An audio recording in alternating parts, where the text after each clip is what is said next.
வணக்கம் நண்பர்களே, இது உங்கள் கிராஜுவேட் தமிழா. இன்னைக்கு வீடியோல நான் ரொம்பவே ஒரு முக்கியமான டாபிக்க பத்தி தான் உங்ககிட்ட டிஸ்கஸ் பண்ண போறேன். அது என்ன அப்படின்னு சொல்லி பார்த்தீங்கன்னா, இன்ஜினியரிங் கோர்ஸ் படிக்கணும்னு நினைக்கிற மாணவர்கள்லாம் கண்டிப்பா தெரிஞ்சிருக்க வேண்டிய ஒரு விஷயம். அதாவது இன்ஜினியரிங்ல இருக்கக்கூடிய கோர்ஸ நம்ம 2 வகையா பிரிக்கலாம். ஒண்ணு வந்து சர்க்யூட் பிரான்ச்சஸ், இன்னொன்னு வந்து நான் சர்க்யூட் பிரான்ச்சஸ். அது என்ன சார் சர்க்யூட் பிரான்ச், அது என்ன சார் நான் சர்க்யூட் பிரான்ச் அப்படிங்கிற ஒரு டவுட் உங்களுக்கு இருக்கலாம். இந்த 2 பிரான்ச்சும் ஒன்றிலிருந்து இன்னொன்னு எதனால வேறுபடுது? எதனால அப்படி பிரிச்சிருக்காங்க? இப்படி பிரிக்கிறதுனால நமக்கு என்ன சொல்ல வர்றாங்க அப்படிங்கிறத எல்லாம் நீங்க தெளிவா வந்து உங்களுக்கு தெரிஞ்சிருக்கணும். அப்படி தெரிஞ்சிருந்தா மட்டும்தான் நீங்க எந்த பிரான்ச் எடுத்து படிச்சாலும் அந்த பிரான்ச்ல வந்து நீங்க சர்வைவ் பண்றதுக்கு உங்களுக்கு அதுல பிராட் ஆப்பர்ச்சுனிட்டிஸ் இருக்கா இல்லையா, இது இல்ல பிசினஸ் பண்ண முடியுமா அப்படிங்கிற எல்லாமே உங்களுக்கு டீடைல்ஸ் தெரிய வரும்.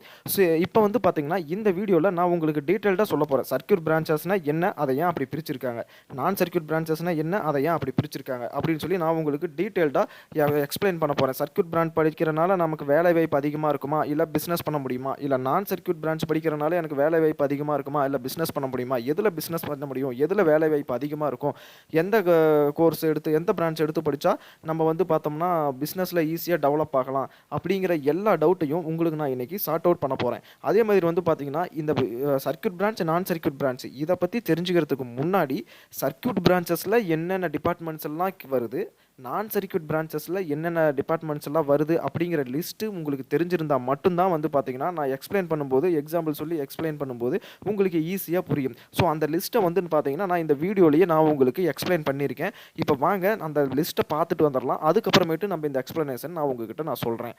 இப்போ வந்து பார்த்தோம்னா சர்க்யூட் பிரான்ச் அப்படின்னு பார்த்தோம்னா இங்கே லிஸ்ட்டில் இருக்குது பார்த்தீங்களா, இதெல்லாம் தான் வந்து சர்க்யூட் பிரான்ச்சஸில் வரும். இப்போ எலக்ட்ரானிக்ஸ் அண்ட் கம்யூனிகேஷன் இன்ஜினியரிங் இது வந்து சர்க்யூட் பிரான்ச்சஸில் வரும். Next electrical and electronics engineering triple E, electronics and instrumentation engineering இது EIE, control and instrumentation engineering இது சிஎன்ஐ, அடுத்தது computer science and engineering CSC, அடுத்தது வந்து பார்த்தீங்கன்னா இன்ஃபர்மேஷன் டெக்னாலஜி, அடுத்தது இப்போ லேட்டஸ்ட்டாக ஒரு 3 வருஷமாக டெவலப்பில் இருக்கக்கூடிய கோர்ஸ் தான் வந்து பார்த்தீங்கன்னா இந்த artificial and data science AI and DS அந்த சப்ஜெக்ட், அடுத்தது மெஷின் லேர்னிங்.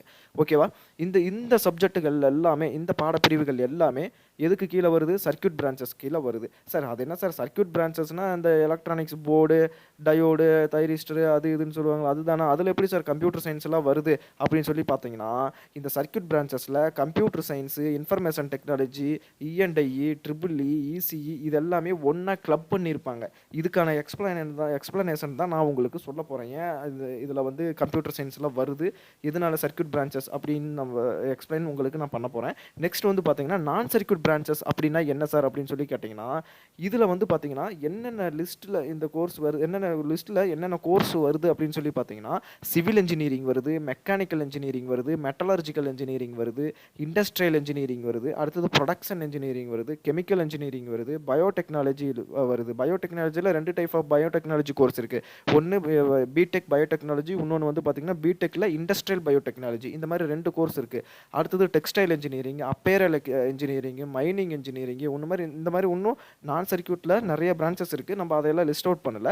அதே மாதிரி வந்து பார்த்தீங்கன்னா சர்க்யூட்லேயும் இந்த லிஸ்ட்டில் இருக்கிறது மட்டும்தான் கேட்டிங்கன்னா கிடையாது, இன்னும் நிறையா இருக்குது. நான் வந்து பேசிக்காக காமனாக நமக்கு நம்ம அதிகமாக எந்த சப்ஜெக்ட் எந்த கோர்ஸை எடுக்கிறோமோ அதை மட்டும் நான் உங்களுக்கு லிஸ்ட் அவுட் பண்ணி சொல்லியிருக்கேன். ஓகேவா, இப்போ உங்களுக்கு தெளிவாக புரிஞ்சிருக்குன்னு சொல்லி நினைக்கிறேன். சர்க்யூட் பிரான்ச்சஸில் என்னென்ன கோர்ஸ் இருக்குது, நான் சர்க்யூட் பிரான்ச்சஸில் என்னென்ன கோர்ஸ் இருக்குது அப்படிங்கிறது உங்களுக்கு தெளிவாக புரிஞ்சிருக்கும். சரி, இப்போ வந்து நம்ம இந்த பாயிண்ட்டுக்கு வரலாம். சர்க்யூட் பிரான்ச்சில் இருக்கக்கூடிய ஒவ்வொரு கோர்ஸும் வந்து பார்த்தீங்கன்னா நம்ம படிப்பு முடித்ததுக்கு அப்புறமேட்டு ஈஸியாக வேலை கிடைக்கக்கூடிய ஒரு பிரான்ச். அதாவது ஆல்ரெடி ஒரு கம்பெனி இருக்கும், நம்ம போனோம்னா நமக்கு வந்து பார்த்திங்கன்னா வேலை வாய்ப்பு அப்படிங்கிறது ரொம்ப அதிகமாக இருக்கக்கூடியது தான் இந்த சர்க்யூட் பிரான்ச்சஸ். அப்போ நான் சர்க்யூட் பிரான்ச்சஸ்க்கு வேலை வாய்ப்பு அதிகமாக இல்லைங்கிறீங்களா அப்படின்னு சொல்லி கேட்டிங்க அப்படின்னா இந்த சர்க்யூட் பிரான்ச்சஸ் வந்து பார்த்திங்கன்னா பவுண்ட்ரியே இல்லாதது. ஓகேவா, அது எந்த பவுண்ட்ரி தாண்டியும் நம்ம ஒர்க் பண்ண முடியும். அதே இந்த நான் சர்க்யூட் பிரான்ச்சஸ் வந்து பார்த்தீங்கன்னா அது ஒரு பவுண்ட்ரி, அந்த பவுண்ட்ரிக்குள்ளே மட்டும்தான் நம்ம ஒர்க் பண்ணிகிட்டு இருக்க முடியும். திடீர்னு நம்ம நான் சர்க்யூட்லேருந்து சர்க்யூட்டில் போய் ஒர்க் பண்ணணும் அப்படின்னா அது கண்டிப்பாக நமக்கு முடியாது. அதனால தான் பவுண்ட்ரி பேஸ்டாக இதை நம்ம சொல்லுவோம். எப்படின்னா சர்க்யூட் பிரான்ச்சஸ் பவுண்ட்ரி லெஸ், இது வந்து பவுண்ட்ரியோடு இருக்கும். இப்போ சர்க்யூட் பிரான்ச்சஸில் வந்து கம்ப்யூட்டர் சயின்ஸ் ஏன் வந்திருக்கு, இப்போ கம்ப்யூட்டர் சயின்ஸில் கோடிங் எழுதுறாங்க. அந்த கோடிங் எழுதுறவங்கனால அந்த கோடிங் எழுதுறவங்கனால அந்த கான்செப்டை வச்சு அவங்களால ஒரு சர்க்யூட்டையும் டிசைன் பண்ண முடியும். ஸோ அதனால தான் வந்து பார்த்தீங்கன்னா சர்க்யூட்டில் வந்து பார்த்தீங்கன்னா சிஎஸ்சி வரும், ஆர்டிஃபிஷியல் இன்டெலிஜென்ஸ் வரும், ஐடி வரும், இந்த மாதிரி எல்லாம் வரும். ஓகேவா? இப்போ வந்து பார்த்தீங்கன்னா, இந்த ஜாப் ஆப்பர்ச்சுனிட்டீஸ் அப்படிங்கிறத வச்சு பார்க்கும்போது, சர்க்யூட் பிரான்ச்சஸில நீங்க படிச்சு முடிச்சுட்டு வெளிய வர்றீங்க அப்படின்னா, உங்களுக்கு ரெக்ரூட்மெண்ட் கம்பெனி வந்து அதிகமான எண்ணிக்கையில உங்களுக்கு இருக்கு.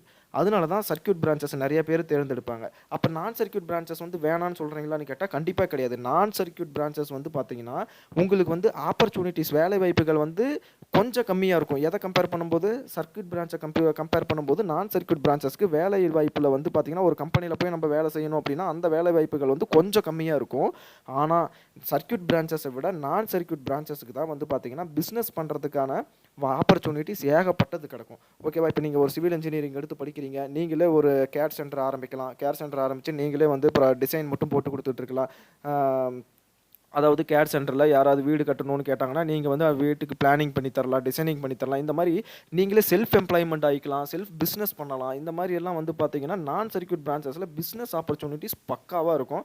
ஆனால் சர்க்யூட் பிரான்ச்சஸில் அந்த மாதிரி நம்ம ஒரு பிஸ்னஸ் படித்ததுக்கு ஏற்ற பிஸ்னஸ் பண்ணணும் அப்படின்னா, நம்ம அதுக்கு நிறைய இன்வெஸ்ட்மெண்ட் பண்ண வேண்டியதாக இருக்கும். ஓகேவா?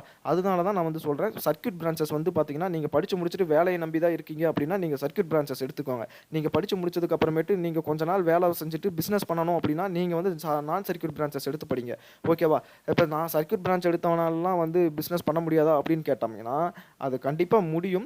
ஆனால் வந்து பார்த்தீங்கன்னா, அந்த பிஸ்னஸ்க்கு நம்ம இன்வெஸ்ட்மெண்ட் பண்ணுறோம் இல்லையா, அந்த இன்வெஸ்ட்மெண்ட் அமௌண்ட் வந்து ரொம்ப பெரிய லெவலில் பண்ணினா மட்டும்தான் நம்ம வந்து ஒரு சக்ஸஸ்ஃபுல்லாக அந்த சர்க்யூட் பிரான்ச்சஸில் நம்ம பிஸ்னஸ் அப்படிங்கிறத கொண்டுட்டு வர முடியும். அது வந்து அவ்வளோ சுலபமான விஷயம் கிடையாது. ஆனால் சர்க்யூட் பிரான்ச்சஸில் வந்து பார்த்தீங்கன்னா, ஜாப் ஆப்பர்ச்சுனிட்டிஸ் நிறைய கிடக்கு. அதே நான் சர்க்யூட் பிரான்ச்சஸில் வந்து பார்த்தீங்கன்னா, ஜாப் ஆப்பர்ச்சுனிட்டி ஓரளவுக்கு லிமிட்டடாக இருந்தாலும், அந்த லிமிட்டடில் நீங்கள் எக்ஸ்பீரியன்ஸ் ஆயிட்டீங்க அப்படின்னா, நீங்களே ஒரு சொந்தமா ஒரு கம்பெனி வச்சு ரன் பண்ண முடியும். ஸோ அதுதான் வந்து பார்த்தீங்கன்னா, நான் சர்க்யூட் பிரான்ச்சஸில் இருக்கக்கூடிய ஒரு பெனிஃபிட். இப்போ நீங்கள் பயோடெக்னாலஜி கோர்ஸ் எல்லாம் எடுத்து படிக்கிறீங்க அப்படின்னு சொல்லி பார்த்தீங்கன்னா, அதெல்லாம் வந்து பார்த்தீங்கன்னா, இப்போ ரீசெண்டாக எப்பயோ வந்துருச்சு இன்ஜினியரிங்குள்ள. ஆனால் இன்னும் நிறைய காலேஜஸில் கொண்டுட்டு வரல. இப்போ இந்த கோவிட்-19 சூழ்நிலையில் வந்து பார்த்தீங்கன்னா, இந்த கடந்த 3 வருஷத்தில் இந்த பயோடெக்னாலஜி கோர்ஸ் வந்து பிரைவேட் காலேஜஸில் நிறைய பேர் ஓப்பன் பண்ணியிருக்காங்க. ஓகேவா? இந்த பயோடெக்னாலஜி நிறைய காலேஜஸில் பயோடெக்னாலஜி கோர்ஸ் ஓப்பன் பண்ணியிருக்காங்க. இந்த மாதிரி பயோடெக்னாலஜி எடுத்து நீங்கள் படிக்கும்போது, உங்களுக்கு கம்பெனிஸ் அப்படிங்கிறபோது இண்டஸ்ட்ரீஸ் வந்து பார்த்தீங்கன்னா, கொஞ்சம் லிமிட்டடாக இருக்கும். லிமிட்டடாக இருந்தாலும் நீங்கள் வந்து அதில் நல்லா வந்து ஒரு எக்ஸ்பீரியன்ஸ் ஆயிட்டீங்க அப்படின்னா, சொந்தமா உங்களால ஒரு பிசினஸ் பண்ண முடியும். பயோடெக்னாலஜி பேஸ்டு பிசினஸ் உங்களால கண்டிப்பா பண்ண முடியும். நீங்களே ஓனா பண்ணலாம். 4, 5 ஆளுங்கள வச்சு பண்ணலாம். ஸோ 2 பிரான்ச் படிக்கணும் அப்படின்னாலும் 2 பிரான்ச்சில் வந்து பார்த்தீங்கன்னா, இந்த சர்க்யூட் பிரான்ச்சஸ், நான் சர்க்யூட் பிரான்ச்சஸ். சர்க்யூட் பிரான்ச்சஸில் more number of job opportunities இருக்கு. நான் சர்க்யூட் பிரான்ச்சஸில் வந்து பார்த்தீங்கன்னா, ஜாப் ஆப்பர்ச்சுனிட்டிஸ் வந்து லிமிட்டெடு. அதே சர்க்யூட் பிரான்ச்சஸில் வந்து பார்த்தீங்கன்னா, பிஸ்னஸ் ஆப்பர்ச்சுனிட்டிஸ் வந்து ரொம்ப கம்மி. நான் சர்க்யூட் பிரான்ச்சஸில் வந்து பார்த்தீங்கன்னா, பிஸ்னஸ் ஆப்பர்ச்சுனிட்டிஸ் வந்து ரொம்ப அதிகம். சிஎஸ்சி, கம்ப்யூட்டர் சயின்ஸு இதெல்லாம் வந்து பார்த்தீங்கன்னா, நீங்கள் படித்து முடிச்சதையும் நீங்கள் என்ன பண்ணலாம், டப்புன்னு ஏதாவது ஒரு கம்பெனியில் சேர்ந்து வேலை செஞ்சு உடனடியாக நம்ம சம்பாதிக்கக்கூடிய கோர்ஸ். இதே வந்து பார்த்தீங்கன்னா, நான் சர்க்யூட் பிரான்ச்சஸில் நீங்கள் போய் ஜாயின் பண்ணுறீங்க அப்படின்னாலும், நம்ம போய் ஒரு கம்பெனியில் வேலை செய்கிறோம், சம்பாதிக்கிறோம், அதெல்லாம் அடுத்த கட்ட விஷயம். இருந்தாலும் நம்மளோட அந்த பவுண்டரி இருக்குது பார்த்தீங்களா, ஒர்க் பண்ணுற பவுண்டரிஸ் வந்து பார்த்தீங்கன்னா, நம்மளோட ஸ்ட்ரீம்குள்ளே தான் இருக்கும். நம்மளோட ஸ்ட்ரீமை தாண்டி நம்மளால் ஒர்க் பண்ண முடியாது. அது ரொம்ப கஷ்டம். ஸோ நான் சர்க்யூட்டுக்கும் சர்க்யூட் பிரான்ச்சஸ்க்கும் இதுதான் வந்து பார்த்தீங்கன்னா மெயின் டிஃப்ரென்ஸே. அப்போ நீங்கள் வந்து சர்க்யூட் பிரான்ச்சஸ் தான் நல்லதுன்னு சொல்கிறீங்களா, நான் சர்க்யூட் பிரான்ச்சஸ் நல்லது இல்லையா அப்படின்னு கேட்டால் கண்டிப்பாக கிடையாது. இன்றைக்கி மெக்கானிக்கல் இன்ஜினியரிங் எடுத்தவங்கலாம் நிறைய இண்டஸ்ட்ரியில் வேலை செஞ்சுட்டு இருக்காங்க. மந்த்லி 20 lakhs per annum சம்பளம் வாங்குறவங்கலாம் எனக்கு தெரிஞ்சே நிறைய பேர் இருக்காங்க. ராயல் என்ஃபீல்டு இந்த மாதிரி கம்பெனிலலாம் இருக்காங்க. ஸோ அவங்களெல்லாம் பார்த்தீங்கன்னா, அந்த பிஸ்னஸ் வந்து ஈஸியாக அவங்க அங்கே கற்றுக்கலாம். அதை கற்றுக்கிட்டு வந்து அந்த மோட்டாரில் ஏதாவது ஒரு பாகத்தை எடுத்து அவங்க செய்கிற மாதிரி பிஸ்னஸ் ஈஸியாக பண்ணலாம். அதனால தான் அதெல்லாம் நான் சர்க்யூட் பிரான்ச்சஸ்க்கு கொண்டுட்டு வராங்க. சர்க்யூட் பிரான்ச்சஸில் வந்து பார்த்தீங்கன்னா, ஜாப் வந்து கொஞ்சம் அதிகமாக இருக்கும். கம்பெனிஸ் நிறையா இருக்கும். அந்த கம்பெனிஸில் போய் நம்மள ஜாப் பண்ணலாம். நான் சர்க்யூட் பிரான்ச்சஸில் நீங்கள் ஜாப்பும் பண்ணிக்கலாம். ப்ளஸ் உங்களுக்கு வந்து பார்த்தீங்கன்னா, பிஸ்னஸ் ஆப்பர்ச்சுனிட்டிஸ் நிறையா இருக்கும். இதே சர்க்யூட் பிரான்ச்சஸில் அந்த நான் சொன்ன மாதிரி தான் பிஸ்னஸ்க்கு கொஞ்சம் டைம் எடுக்கும். நீங்கள் படிக்கிற நண்பர்கள் வந்து பார்த்தீங்கன்னா, படித்து முடிச்சதுக்கப்புறம் நான் உடனடியாக வேலைக்கு போகணும் அப்படின்னா, நீங்கள் வந்து இந்த 2 இதுலேயும் எதை வேணால் நீங்கள் சூஸ் பண்ணலாம். ஆனால் நீங்கள் வந்து அந்த வேலையை நம்பியே தான் நான் கடைசி வரைக்கும் பிழைக்க போகிறேன் அப்படின்னா, நீங்கள் வந்து சர்க்யூட் பிரான்ச்சஸை சூஸ் பண்ணிக்குவாங்க. இல்லை நான் கொஞ்ச நாள் வேலை செஞ்சுட்டு பிஸ்னஸ் பண்ணணுங்கிற எண்ணத்தில் இருக்கேன் அப்படின்னா, நீங்கள் நான் சர்க்யூட் பிரான்ச்சஸை சூஸ் பண்ணிக்குவாங்க. அதுக்கு முன்னாடி நீங்கள் எந்த பிரான்ச்சை சூஸ் பண்ணுறதா இருந்தாலும் சரி, நீங்கள் சர்க்யூட் பிரான்ச்சஸாக இருக்கட்டும், நான் சர்க்யூட் பிரான்ச்சஸாக இருக்கட்டும், நீங்கள் எதை வேணால் சூஸ் பண்ணிக்குவாங்க. எந்த பிரான்ச் எடுத்து நீங்கள் படிக்கிறதா இருந்தாலும் உங்களுக்கு அந்த படிப்பு மேலே ஒரு பேஷன் இருக்கணும். பேஷன் இருக்கிறவங்க மட்டும் எடுத்து படிங்க. அப்போ தான் வந்து பார்த்தீங்கன்னா, நீங்கள் கேரியரில் நம்மளால முன்னாடி வர முடியும். பேஷன் இல்லாம யாரோ ஒருத்தர் சொல்றாங்க அப்படிங்கிறதுக்காகலாம் நம்ம எடுத்து படிக்க முடியாது. எங்க ஊர்ல அந்த அண்ணன் துபாயில வேலை செய்றாரு. அவர் எனக்கு வேலை வாங்கி தரேன்னு சொன்னாரு. அதனால நானும் வந்து இந்த கோர்ஸ் எடுத்துக்கிட்டேன். அப்படிங்கிற ரீசன் எல்லாம் சொல்லாதீங்க. நீங்க வந்து ஒரு கிராஜுவேட் ஆக போறீங்க. 4 வருஷத்துல யார நம்பியும் நீங்க இருக்கக்கூடாது. சொந்த கால்ல நிக்கணும். அப்பனா நீங்க அதுக்கான முடிவ இப்பயே எடுத்துக்கணும். உங்களுக்கு என்ன தெரியும்? அந்த அந்த நம்ப அத படிச்சோம்னா நம்பளால முன்னேற முடியுமா? அப்படிங்கிறத தான் நீங்க யோசிக்கணும். அவங்க வேலை வாங்கி தருவாங்க, இவங்க வேலை வாங்கி தருவாங்க அப்படின்னு சொல்லி நீங்க நினைச்சிட்டு இருந்தீங்கன்னா, அப்புறம் நடாத்துல விட்டுட்டு போயிருவாங்க. அப்புறம் நம்ப தான் வேலை தேடி படிக்கிற காலத்துல என்ன பண்ணுவோம்? அவங்க வேலை வாங்கி தருவாங்கன்னு ஜாலியா இருந்துருவோம். நம்ம எந்த திறமையும் வளர்த்துக்காம. அதுக்கப்புறம் வெளிய வந்ததுக்கு அப்புறம் தான் தெரியும் அவங்க உதவ மாட்டாங்க. அதுக்கப்புறம் நீங்க ரொம்ப ஃபீல் பண்ணுவீங்க. அதனால தான் சொல்றேன், எந்த படிப்பு வேணா படிங்க. நான் சர்க்யூட் பிரான்ச்சஸும் படிங்க, நான் சர்க்யூட் பிரான்ச்சஸும் படிங்க. அதெல்லாம் தப்பே கிடையாது. ஆனா அந்த படிப்பு மேல உங்களுக்கு ஒரு பேஷன் இருக்கு அப்படின்னா மட்டும் படிங்க. அந்த பேஷன் இல்லைனாலும் நீங்க வர வச்சுக்கோங்க. உங்களுக்கு இதுதான் படிக்க போறேன், நான் இதுதான் ஆகணும் அப்படின்னு ஃபிக்ஸ் பண்ணிக்கிட்டு அந்த பேஷனை நீங்க உங்களுக்கு உருவாக்கிக்கங்க. ஓகேவா? இப்போ வந்து பார்த்தீங்கன்னா, இந்த ஆர்ட்டிஃபிஷியல் இன்டெலிஜென்ஸ் அந்த டேட்டா சயின்ஸ் எல்லாம் வந்து பார்த்தீங்கன்னா, இப்போ ரீசெண்டா வந்து பார்த்தீங்கன்னா, ஒரு 3 வருஷத்துல இந்த மெஷின் லேர்னிங் இந்த 3 வருஷத்துல டெவலப்மெண்ட்ல இருக்கக்கூடிய ஒரு கோர்சஸ். அதே மாதிரி இந்த ட்ரிபிள் இசிஇ, இ&ஐ, கம்ப்யூட்டர் சயின்ஸ் இதெல்லாம் வந்து பார்த்தீங்கன்னா, பேசிக் இதெல்லாம் வந்து இன்ஜினியரிங்லேயே ஒரு கோர் சப்ஜெக்ட். சர்க்யூட் பிரான்ச்சஸ்ல இதெல்லாம் கோர் சப்ஜெக்ட். இதை தழுவி வந்த பிரான்ச்சஸ் தான் இன்ஸ்ட்ருமெண்டேஷன், கண்ட்ரோல் அண்ட் இன்ஸ்ட்ருமெண்டேஷன் இந்த மாதிரி எல்லாம். அதே கம்ப்யூட்டர் சயின்ஸை தழுவி வந்த பிரான்ச்சஸ் தான் information technology, artificial intelligence and data science, machine learning. So core subject எடுத்து படிச்சா நமக்கு எப்பயுமே பிரச்சனை கிடையாது. கோர் சப்ஜெக்ட்னு சொல்றீங்கல்ல, சர்க்யூட் பிரான்ச்சஸ், நான் சர்க்யூட் பிரான்ச்சஸ் இது ரெண்டுலையும் சேர்த்து கோர் சப்ஜெக்ட் அப்படிங்கிறது என்னென்ன அப்படின்னு சொல்லி பார்த்தீங்கன்னா, மொத்தமே வந்து பார்த்தீங்கன்னா ஒரு 4 டிபார்ட்மெண்ட் தான், 5 டிபார்ட்மெண்ட் தான் அந்த கோர் சப்ஜெக்ட். அது என்ன அப்படின்னு சொல்லி பார்த்தோம்னா, ECE 1, triple E 1, triple E 1, computer science 1, mechanical 1, civil 1. இது 5 மட்டும்தான் இன்ஜினியரிங்ல இருக்கிறதே கோர் சப்ஜெக்ட். இந்த 5 டிபார்ட்மெண்ட்டை தழுவி தான் மற்ற டிபார்ட்மெண்ட்டுகள்லாம் உருவாக்கப்பட்டது. ஓகேவா? அதனால தான் என்றைக்குமே நம்ம கோர் பிரான்ச் எடுத்து படிச்சிட்டோம் அப்படின்னா நமக்கு பிரச்சனையே கிடையாது. ஓகேவா? இந்த கோர் பிரான்ச்சில் தான் நம்ம வந்து சர்க்யூட் பிரான்ச்சஸ் தனியாக, நான் சர்க்யூட் பிரான்ச்சஸ் தனியாக நம்ம பிரிக்கிறோம். ஓகேவா? இப்போ இந்த மெக்கானிக்கல் இன்ஜினியரிங்லேருந்து பிரிஞ்சது தான் இந்த மெட்டலர்ஜியாக இருக்கும். இந்த metallurgy, production engineering, automobile engineering எல்லாம். ஓகேவா? இதே மாதிரி தான் நம்ம ட்ரிபிள் பிரிஞ்சது தான் வந்து ட்ரிபிள் இசியிலிருந்து பிரிஞ்சது தான் இ&ஐ, கண்ட்ரோல் அண்ட் இன்ஸ்ட்ருமெண்டேஷன் இந்த மாதிரி சப்ஜெக்ட் எல்லாம். ஓகேவா? அட்லாஸ்ட் நான் சொல்ல வருது என்ன அப்படின்னு சொல்லி பார்த்தீங்கன்னா, சர்க்யூட் பிரான்ச்சஸ், நான் சர்க்யூட் பிரான்ச்சஸ் எந்த பிரான்ச்சஸ் வேணால் உங்களுக்கு பேஷன் இருந்தால் எடுத்து படிங்க. சர்க்யூட் பிரான்ச்சஸில் வந்து பார்த்தீங்கன்னா ஆப்பர்ச்சுனிட்டிஸ் நிறையா இருக்கும். வேலை வாய்ப்புகள் வந்து அதிகமாக இருக்கும். அதே மாதிரி வந்து பார்த்தீங்கன்னா பிஸ்னஸ் வாய்ப்புகள் கொஞ்சம் கம்மியாக இருக்கும். அதே மாதிரி வந்து பார்த்தீங்கன்னா நான் சர்க்யூட் பிரான்ச்சஸில் வந்து பார்த்தீங்கன்னா வேலை வாய்ப்புகள் வந்து லிமிட்டடாக இருக்கும். அதாவது இப்போ சிவில்னா அந்த சர்க்கிளில் மட்டும்தான் நீங்கள் வேலை செஞ்சுட்டு இருக்க முடியும். அந்த மாதிரி லிமிட்டடான ஒரு அந்த நீங்கள் உங்கள் துறை சார்ந்த வேலைகளை மட்டும்தான் நீங்கள் பண்ணுற மாதிரி இருக்கும். அதனால வந்து அது வந்து பவுண்டரி பேஸ்டு அப்படின்னு சொல்லி நான் சொல்கிறேன். அதுக்கப்புறமேட்டு வந்து பார்த்தீங்கன்னா உங்களுக்கு சொந்தமாக பிஸ்னஸ் பண்ணக்கூடிய ஆப்பர்ச்சுனிட்டிஸ் ரொம்ப அதிகமாக இருக்கும். உங்களுக்கு தொழிலை மட்டும் கற்றுக்கிட்டு வந்தீங்கன்னா நீங்களே மிகப்பெரிய இன்ஜினியர் ஆகிக்கலாம் நான் சர்க்யூட் பிரான்ச்சஸில். ஓகேவா? ஆனால் எனக்கு தெரிஞ்சு இன்றைக்கி சர்க்யூட் பிரான்ச்சஸ் எடுத்து படித்தவங்களும் மந்த்லி 20 lakhs, அதாவது மந்த்லி கிடையாது, இயர்லி 20 lakhs per annum வாங்குற ஆட்களையும் நான் பார்த்துருக்கேன். சிவிலு, மெக்கு இந்த மாதிரி நான் சர்க்யூட் பிரான்ச்சஸ் எடுத்து படித்தவங்களும் வந்து பார்த்திங்கன்னா மந்த்லி 12 lakh per annum வாங்குகிற, மந்த்லியில் 12 lakh per annum வாங்குகிற நபர்களும் எனக்கு தெரிஞ்சு ஃப்ரெண்ட்ஸே இருக்காங்க. ஓகேவா? அப்புறம் இன்னொரு மெயின் ரீசன் என்ன, ஃபார் எக்ஸாம்பிளுக்கு நான் சொல்கிறேன் உங்களுக்கு. இப்போ மெக்கானிக்கல் இன்ஜினியரிங் வந்து ஒரு வண்டி தயாரிக்கிறாங்க அப்படின்னா அந்த வண்டியோட எலக்ட்ரிக்கல் அந்த மெக்கானிக்கல் ஃபங்க்ஷன்ஸ் ஃபுல்லாகவே மெக்கானிக்கல் இன்ஜினியர் பார்த்துருவார். ஆனால் அவரால் அந்த எலக்ட்ரிக்கல் வேலையை வந்து பார்க்க முடியாது. அதுக்கு என்ன பண்ணுவாங்க, ஒரு சர்க்யூட் பிரான்ச் படித்த ஆளுங்க தான் தேவை. ஸோ இவங்களோட பவுண்டரி வந்து பார்த்தீங்கன்னா அந்த இடத்துல நிற்குது.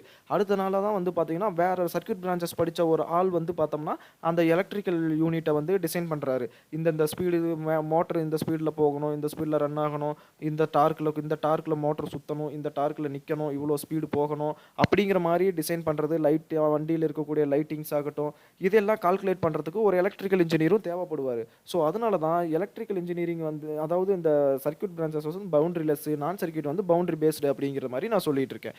ஓகேவா? ஆனால் 2 பிரான்ச்சுமே சூப்பரான பிரான்ச்சஸ் தான். நம்மளோட பேஷன் நல்லா இருக்குது அப்படின்னா, நம்ம நல்லா படிக்கிறோம் அப்படின்னா, அந்த தொழிலை பிடிச்சி செய்கிறோம் அப்படின்னா கண்டிப்பாக 2 பிரான்ச்சஸ்லையும் நம்ம முன்னேறுவதற்கு வந்து பார்த்திங்கன்னா ரொம்ப அதிகமான வாய்ப்புகள் இருக்குது. ஓகேவா?